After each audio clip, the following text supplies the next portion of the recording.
Important things to remember when you're going to see the Demon Slayer Infinity Castle movie. Number 1, Ubuyashiki has more than 2 children. He actually has 5. We of course know that 2 of them were blown up alongside Ubuyashiki and his wife Lady Amane. Now this raises the question of what becomes of their children.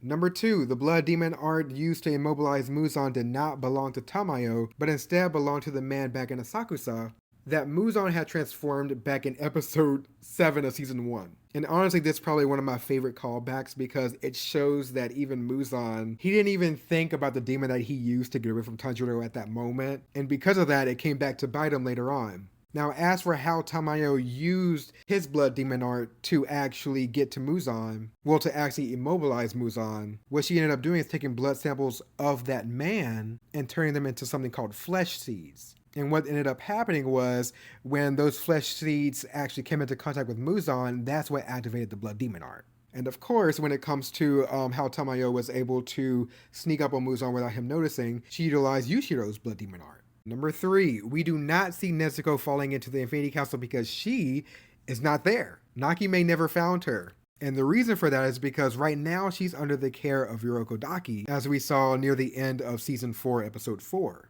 Number 4, the Biwa woman is the new upper rank 4, replacing Hantengu. And I guess as a quick 4.5, Nakime is the one that controls the entirety of the Infinity Castle.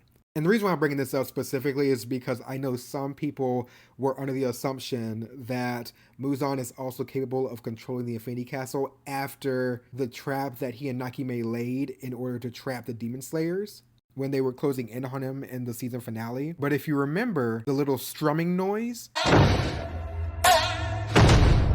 that was her, not Muzan.